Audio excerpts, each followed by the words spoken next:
इस फिल्म की शुरुआत होती है ब्रायन और कैसी नाम के कपल से। कैसी ब्रायन के फियांसे होती है। इन दोनों का रिश्ता ठीक नहीं चल रहा होता, जिसे ठीक करने के लिए ये लोग वीकेंड पर इटली में आते हैं। इसके लिए इन्होंने एक बड़ा सा घर बुक किया था, पर उनका कैब ड्राइवर उन्हें जिस घर में लेकर जाता है वो देखकर ये लोग बोलते हैं कि ये वो घर नहीं है जिसे उन्होंने बुक किया था। फिर वो अपने बुक किए गए घर में आते हैं। ये लोग यहाँ पर टाइम स्पेंड करने के लिए बहुत एक्साइटेड थे।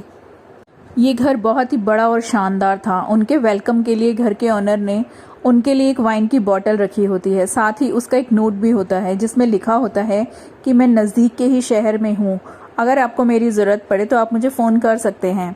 फिर ये दोनों बालकनी में आग जलाकर वाइन के ग्लासेस के साथ रिलैक्स कर रहे होते हैं।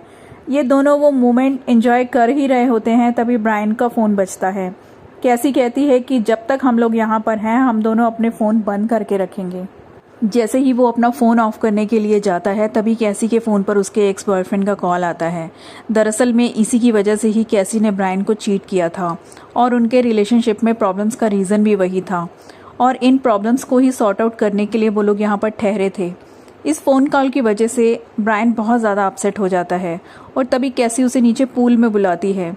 यहाँ पर ये दोनों इंटीमेट होने वाले थे। ब्रायन बहुत ज़्यादा डिस्टर्ब होता है, इसलिए वो कैसी के साथ इंटीमेट नहीं हो पाता। इस बात पर कैसी ब्रायन से नाराज़ हो जाती है।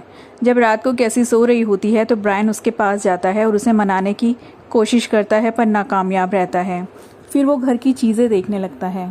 उसे वहाँ पर एक बहुत ही अजीब सी किताब मिलती है जिसे पढ़ते पढ़ते उसे नींद आ जाती है। कैसी ब्रायन के लिए नाश्ता तैयार करती है। अब तक उसका गुस्सा भी थोड़ा ठंडा हो चुका था और वो ब्रायन से लड़ना नहीं चाहती थी। फिर वो जॉगिंग के लिए बाहर जाती है। जब वो रनिंग कर रही होती है तो उसे पुरानी बातें याद आने लगती हैं। जब उसने ब्रायन को धोखा दिया था तो उनका बहुत बड़ा झगड़ा हुआ था। ये बातें याद करते करते वो अचानक से गिर जाती है। उसके पैर पर चोट आती है जिसकी वजह से वो चल नहीं पाती। वो रोड तक आती है और लिफ्ट मांगने की कोशिश करती है। तभी एक कार रुकती है, उसमें एक आदमी होता है। ये दोनों एक दूसरे को अपना इंट्रोडक्शन देते हैं। उस आदमी का नाम फ्रेडरिको होता है। वो कैसी को घर तक लिफ्ट देता है। जब वो लोग यहाँ पर आ रहे थे और कैब ड्राइवर ने उन्हें गलत घर तक पहुँचा दिया था, वो घर फ्रेडरिको का ही था। फ्रेडरिको ने अपनी पूरी ज़िंदगी इस एरिया में गुजारी होती है। उसे यहाँ का पीसफुल एनवायरनमेंट बहुत पसंद था। कैसी उससे कहती है कि क्या तुम कभी इंग्लैंड आए हो। फ्रेडरिको कहता है कि मुझे वो जगह पसंद नहीं है। घर पहुँचने पर कैसी उसे कॉफ़ी के लिए अंदर इन्वाइट करती है, पर फ्रेडरिको उसे मना कर देता है। अंदर आने पर कैसी ब्रायन को ढूंढ रही होती है, तभी अचानक से फ्रेडरिको उसके सामने आ जाता है और वो डर जाती है। फ्रेडरिको ने अपना माइंड चेंज कर लिया था और वो कॉफ़ी के लिए अंदर आ गया था। ये दोनों साथ बैठकर कॉफ़ी पी रहे होते हैं। तभी ब्रायन वहाँ पर आ जाता है और वो फ्रेडरिको को देखकर बहुत ही हैरान होता है, पर कैसी उसे बताती है कि कैसे वो गिर गई थी और फ्रेडरिको ने उसे घर तक के लिए लिफ्ट दी थी। ब्रायन उससे कहता है कि हमें शॉपिंग के लिए टाउन जाना चाहिए। फ्रेडरिको उनसे कहता है कि मैं उसी तरफ जा रहा हूँ, अगर तुम चाहो तो मैं तुम्हें लिफ्ट दे सकता हूँ। ब्रायन कहता है कि नहीं, हम लोग टैक्सी ले लेंगे। फ्रेडरिको उन्हें बताता है कि यहाँ पर तुम्हें कोई टैक्सी नहीं मिलेगी। फिर वो लोग उसे हाँ कह देते हैं। फ्रेडरिको के वहाँ से जाने के बाद ब्रायन कैसी से कहता है मुझे ये आदमी बहुत ही अजीब लगा, पर कैसी कहती है कि नहीं, वो एक अच्छा आदमी है, उसने आज मेरी बहुत हेल्प की है, तुम्हें उस पर शक नहीं करना चाहिए। कैसी उससे कहती है कि मैं शावर लेने के लिए जा रही हूँ और तुम मेरे साथ आ सकते हो। ये दोनों साथ में शावर लेने जाते हैं और वहाँ पर इंटीमेट होने लगते हैं, पर ब्रायन कैसी के धोखे को भुला नहीं पा रहा था। उसके माइंड में यही चल रहा था कि कैसे कैसी ने उसे चीट किया था। वो एक बार फिर से कैसी के साथ इंटीमेट नहीं हो पाता। फिर हमें पता चलता है कि उस घर में कैमरास लगे हैं जो इनकी सारी एक्टिविटीज़ को रिकॉर्ड कर रहे हैं और फ्रेडरिको ये रिकॉर्डिंग्स देख रहा होता है। वो ऐसे क्यों कर रहा होता है ये हमें फिल्म में आगे पता चलेगा। फिर हम देखते हैं कि ये तीनों कार में बैठकर टाउन जा रहे होते हैं। फ्रेडरिको उनसे पूछता है कि तुम लोग पहली बार कैसे मिले थे। ब्रायन कहता है कि हम लोग कॉफ़ी शॉप में मिले थे। कैसी फ्रेडरिको से कहती है झूठ मत बोलो, दरअसल हम लोगों की मुलाकात एक डेटिंग ऐप पर हुई थी। तीसरी डेट पर ब्रायन ने मेरे लिए कुक किया था और तभी मैंने डिसाइड कर लिया था कि मैं ब्रायन से ही शादी करूंगी। फिर वो टाउन पहुंच जाते हैं जहां ब्रायन फ्रेडरिको को बिना थैंक्स किए वहां से चला जाता है। कैसी को ये बुरा लगता है। ब्रायन उससे कहता है कि साफ नज़र आता है कि वो तुम्हें पसंद करता है। कैसी कहती है कि लोग फ्रेंड्स भी हो सकते हैं। ब्रायन को फिर से कैसी का उसे चीट करना याद आ जाता है और उसे बहुत ज़्यादा गुस्सा आ जाता है। वो कैसी से कहता है कि जो कुछ तुमने मेरे साथ किया मैं उसे भूल नहीं पा रहा हूँ। ये साफ दिखाई दे रहा था कि ब्रायन ने अब तक कैसी को माफ़ नहीं किया था। कैसी को ये बहुत बुरा लगता है। वो कहती है कि हम अपने रिश्ते को ठीक करने यहाँ पर आए थे, पर अब लग रहा है कि ऐसा नहीं हो सकता। वो गुस्से में रोते हुए वहाँ से चली जाती है। वो पैसे निकालने की कोशिश कर रही होती है, पर उसे एटीएम मशीन की लैंग्वेज समझ नहीं आ रही होती है। तभी फेडरिको आ जाता है। कैसी कहती है कि जब भी मैं प्रॉब्लम में होती हूँ तुम मेरी हेल्प करने आ जाते हो। वो पैसे निकाल कर घर आ जाती है। ब्रायन बहुत अपसेट होता है, इसीलिए वो एक बार में आ जाता है। फेडरिको भी वहाँ पर आ जाता है। ब्रायन उसे सॉरी कहता है और ड्रिंक करते हुए फेडरिको को अपने मन की सारी बातें बता देता है। वो उसे कैसी के धोखे से लेकर अपने रॉक स्टार ना बन पाने की सारी फ्रस्ट्रेशन उसके सामने उड़ेल देता है। पर वो कहता है कि कैसी उसके पास है और वो कैसी से बहुत प्यार करता है। पर जो कुछ उसने ब्रायन के साथ किया था उसकी वजह से वो कैसी को कमिट नहीं कर पा रहा था। पर फेडरिको बहुत ही शांत होता है, वो अपने बारे में कुछ भी नहीं बताता। बार में वो दोनों कुछ लड़कियों को चेकआउट करते हैं। ब्रायन का मूड अच्छा करने के लिए फेडरिको सजेस्ट करता है कि हमें उन लड़कियों से बात करनी चाहिए। वो उनसे बात करने लगते हैं। इस बीच में ब्रायन और भी ज़्यादा ड्रंक हो जाता है। फेडरिको कहता है कि आज रात मैं तुम्हारे घर जाऊँगा, मेरे पास वहाँ की चाबी है। ब्रायन उसकी बात सुनता तो है, पर वो इतना ज़्यादा पी चुका होता है कि कुछ कर नहीं पाता। ब्रायन उन दोनों लड़कियों के साथ वहीं के होटल में चला जाता है। रात को वाकई फेडरिको कैसी के रूम में आ जाता है। वो सोती हुई कैसी के बालों को टच करता है। कैसी को लगता है कि ये ब्रायन है। वो उसे किस करती है और सो जाती है। सुबह ब्रायन की आंख खुलती है और वो जल्दी से घर आता है। कैसी उसे कहती है कि मैंने देर रात तक तुम्हारा इंतज़ार किया था। ब्रायन कैसी से कल रात के बारे में कुछ नहीं बताता। नहाते हुए ब्रायन को फेडरिको की वो बात याद आती है कि मेरे पास तुम्हारे घर की चाबी है। वो कैसी से पूछता है कि कल रात को फेडरिको यहाँ आया था। ये सुनकर कैसी को गुस्सा आ जाता है। वो ब्रायन से कहती है कि तुम्हें मुझ पर थोड़ा सा भी ट्रस्ट नहीं है, तुम फेडरिको को लेकर इतना गलत क्यों सोचते हो। पर ब्रायन को फेडरिको बहुत अजीब इंसान लगता है। अब वो फेडरिको के घर पहुँच जाता है। वो एक खंडहर नुमा जगह थी। फेडरिको वहाँ रहता ही नहीं था। वहीं दूसरी ओर हम देखते हैं कि फेडरिको कैसी के पास आता है। वो उससे कहता है कि मैंने रैबिट का शिकार किया है और आज रात मैं तुम दोनों के लिए डिनर कुक करना चाहता हूँ।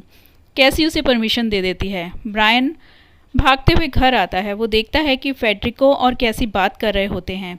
फेडरिको कहता है कि मैं कल रात के बारे में कैसी को बता रहा था। ब्रायन फेडरिको को अलग ले जाता है और कहता है कि इसी वक्त यहाँ से चले जाओ। फेडरिको ब्रायन से कहता है कि आखिर हुआ क्या है, क्या अब हम दोस्त नहीं रहे। ब्रायन उससे कहता है कि मैं तुम्हारे बारे में जान गया हूँ, तुम तो उस घर में भी नहीं रहते हो। फेडरिको उससे कहता है अगर हम दोस्त नहीं रहे तो मैं कल रात के बारे में कैसी को बता देता हूँ कि कैसे तुमने होटल के रूम में उन लड़कियों के साथ रात गुजारी है। ब्रायन कहता है कि आखिर तुम चाहते क्या हो। फेडरिको कहता है कि मैं बस तुम्हारे साथ डिनर करना चाहता हूँ। अब ब्रायन उसे कुछ नहीं कह सकता था। जब वो तीनों डिनर टेबल पर होते हैं तो कैसी फेडरिको से कहती है कि तुम अब तक सिंगल क्यों हो। वो कहता है कि मुझे ज़्यादा डेटिंग पसंद नहीं है और मुझे सीरियस लड़कियां ही पसंद आती हैं। मुझे रैबिट का शिकार इसीलिए पसंद है क्योंकि उसमें बहुत ज़्यादा एफर्ट्स करने पड़ते हैं। जब फेडरिको वहाँ से जा रहा था तो ब्रायन उसे कहता है कि यहाँ वापस मत आना, नहीं तो मैं पुलिस बुला लूँगा। फेडरिको उसका मजाक उड़ाते हुए कहता है कि प्लीज़ ऐसा मत करना, तुम्हारे लिए डिनर बनाने की ये सज़ा बहुत ज़्यादा होगी, और वहाँ से चला जाता है। फिर ब्रायन कैसी से कहता है कि मुझे फेडरिको बहुत ही डेंजरस इंसान लगता है। कैसी ब्रायन से कहती है कि हाँ, आज मुझे भी कुछ ऐसा ही लगा। ब्रायन फिर उस घर के ओनर को फ़ोन करता है। ब्रायन उससे कहता है कि हमारा जो नेबर है वो हमें बहुत ज़्यादा परेशान कर रहा है। ओनर कहता है कि मैं कुछ करता हूँ। वहाँ दूसरी ओर फेडरिको ब्रायन और उस ओनर की सारी बातें उन हिडन कैमरा से सुन रहा होता है। ब्रायन कैसी से कुछ भी छुपाना नहीं चाहता था। उसने कैसी को कल रात की पूरी बात बता दी। उसने कहा कि मैं बहुत ज़्यादा पी चुका था और नशे में था, पर मैंने उन लड़कियों के साथ कुछ भी नहीं किया। ये सब सुनकर कैसी कहती है कि क्या तुम मुझसे बदला लेना चाहते हो। ब्रायन कहता है कि ऐसा नहीं है। कैसी कहती है कि मैं अपनी पूरी लाइफ तुम्हारे साथ स्पेंड करना चाहती हूँ। फिर ये दोनों एक दूसरे की गलतियों को माफ़ कर देते हैं और इंटीमेट होने लगते हैं। ब्रायन म्यूज़िक लगाकर नीचे वाइन लेने जाता है, तभी बेसमेंट का दरवाज़ा बंद हो जाता है। ब्रायन बहुत कोशिश करता है पर वो दरवाज़ा नहीं खोल पाता। तभी वो देखता है कि वाइन रैक के पीछे एक छुपा हुआ दरवाज़ा है। वो उस दरवाजे को खोलता है और वहाँ की सभी चीज़ों को देखने लगता है। दूसरी ओर कैसी देखती है कि बेड पर एक ब्लाइंड फोल्ड रखा है। उसे लगता है कि ब्रायन ने ये उसके लिए रखा है। वो उसे पहन लेती है। तभी हम देखते हैं कि रूम में ब्रायन की जगह फेडरिको आ जाता है। ब्रायन को बेसमेंट में बंद करने वाला भी फेडरिको ही था। वो कैसी के साथ इंटीमेट होने लगता है और कैसी उसे ब्रायन समझ रही होती है। दूसरी ओर ब्रायन भी उस दरवाजे से अंदर आने का रास्ता ढूंढकर बेडरूम की ओर जाने लगता है। तभी फेडरिको को ब्रायन के आने की आहट सुनाई देती है और वो वहाँ से भाग जाता है। कैसी भी हैरान रह जाती है कि आखिर ये हुआ क्या। वो अपनी आंखों से पट्टी हटा देती है। तभी उसके फ़ोन पर एक नोटिफिकेशन आता है। किसी ने उसे एक वीडियो भेजा था जिसमें ब्रायन उन लड़कियों के साथ इंटीमेट हो रहा होता है। दूसरी ओर हम देखते हैं कि ब्रायन जिस रूम में होता है वहाँ पर स्क्रीन पर एक वीडियो चलने लगता है जिसमें फेडरिको कैसी को ब्लाइंडफोल्ड करके इंटीमेट हो रहा होता है। ब्रायन और कैसी एक दूसरे पर बहुत ज़्यादा शक करने लग जाते हैं। ब्रायन ये समझता है कि उस रात को फेडरिको और कैसी इंटीमेट हुए थे। कैसी गुस्से में उस रूम में आती है। ब्रायन उसे कहता है, क्या फेडरिको को ये टेप बनाने का आइडिया तुमने दिया था? क्या तुम मुझे और ज़्यादा जेलस फील करवाना चाहती थी? क्या उस रात को फेडरिको को तुमने ही मेरे पास भेजा था और मुझे ड्रिंक करवाने के लिए कहा था? ब्रायन से ऐसी बातें सुनकर कैसी और ज़्यादा गुस्से में आ जाती है। वो कहती है, उस रात को होटल में तुम उन लड़कियों के साथ इंटीमेट हुए थे। कैसी ब्रायन को वो वीडियो दिखाती है। ब्रायन उसे समझाने की कोशिश करता है। कैसी गुस्से में आकर फ़ोन फेंक देती है। फ़ोन सीधा जाकर स्क्रीन से टकराता है और वो कांच टूट जाता है। और वो दोनों देखते हैं कि कांच के पीछे हिडन कैमरास लगे थे। ये सब देखकर दोनों बहुत हैरान रह जाते हैं और समझ जाते हैं ये सब कुछ फेडरिको ने किया है। ये दोनों पुलिस को फ़ोन करने की कोशिश करते हैं पर नहीं कर पाते। इनके फ़ोन की बैटरी भी अब डेड हो चुकी थी। वहीं दूसरी ओर फेडरिको अपनी स्क्रीन पर देख रहा होता है कि कैसी और ब्रायन को उसके बारे में सब पता चल चुका है।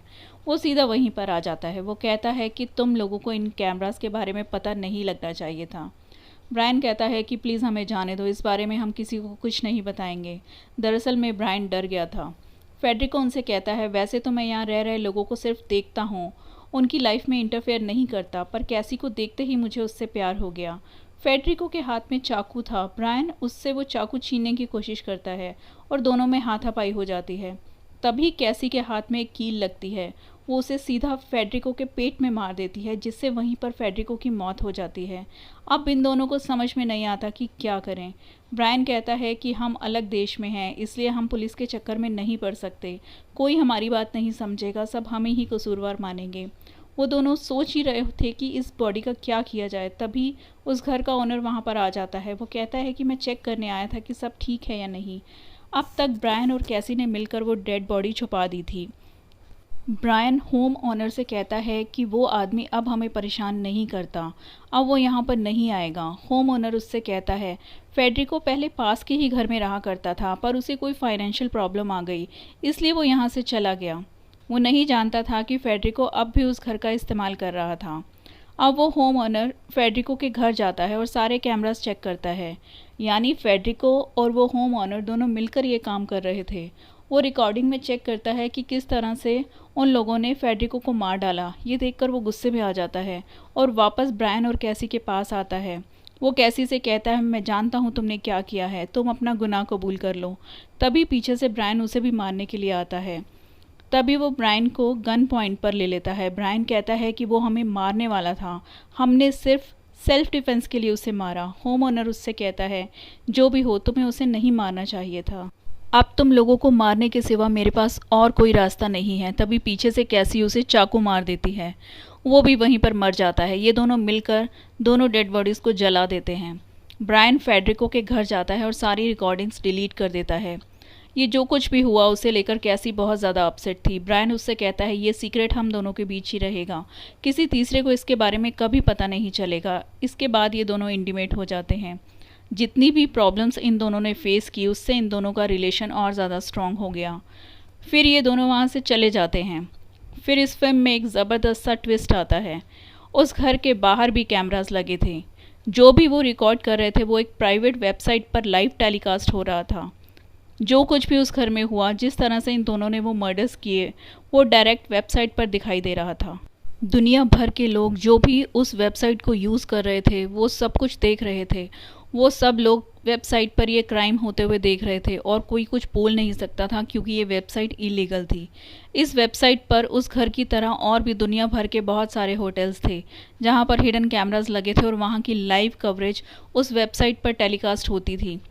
अब ना तो कैसी और ब्रायन उस घर या उन मर्डर्स के बारे में किसी को बता सकते थे और ना ही उस क्राइम को देखने वाले लोग ही कुछ बोल सकते थे क्योंकि ये सब इलीगल था। इस तरह से ये बात यहीं पर ख़त्म हो जाती है और इसके साथ ही ये फिल्म भी।